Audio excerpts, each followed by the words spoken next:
বাংলাদেশের সাম্প্রতিক ইতিহাসের সবচেয়ে আলোচিত এবং হৃদয় বিদারক ঘটনা নিয়ে আজকের আমাদের এই ভিডিও। মেজর সিনহা মোহাম্মদ রাশেদ খান, যার হত্যাকাণ্ড ঘটনা পুরো দেশকে নাড়িয়ে দিয়েছিল, প্রশ্ন তুলেছিল আইন শৃঙ্খলা বাহিনীর আচরণ, বিচার ব্যবস্থা এবং মানবাধিকারের বাস্তবতা নিয়ে। মেজর সিনহা মোহাম্মদ রাশেদ খান বাংলাদেশ সেনাবাহিনীর একজন সাবেক কর্মকর্তা। তিনি শান্তিপ্রিয়, শিক্ষিত এবং স্বপ্নবাজ একজন তরুণ। ভিডিও তৈরি করতে ভালোবাসতেন, আর সেই ভালোবাসাকে বাস্তবায়নের জন্যই অবসর নেন চাকরি থেকে। নামেন নতুন একটি প্রজেক্ট জাস্ট গো নামের ট্রাভেল ডকুমেন্টারি বানানোর জন্য। এই প্রজেক্টের কাজেই তিনি যান কক্সবাজারের টেকনাফ অঞ্চলে। ২০২০ সালের ৩১ জুলাই টেকনাফের বাহারছড়া পুলিশ চেকপোস্ট। রাত প্রায় ৯টা।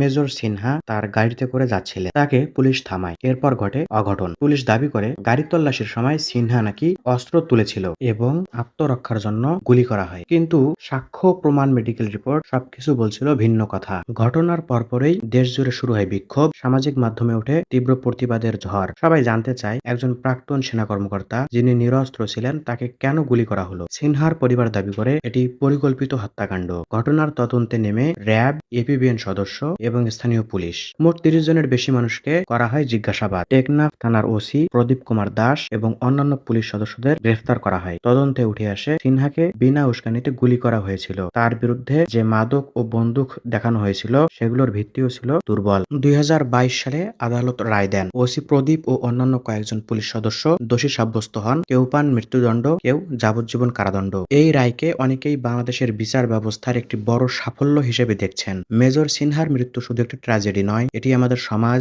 আইন শৃঙ্খলা ব্যবস্থা এবং মানবাধিকারের উপর একটি গুরুত্বপূর্ণ বার্তা। আজও মানুষ তার কথা মনে রেখেছেন। তার স্বপ্ন, তার ডকুমেন্টারি, তার জীবন দর্শন সবই অনুপ্রেরণা হয়ে আছে তরুণদের মাঝে।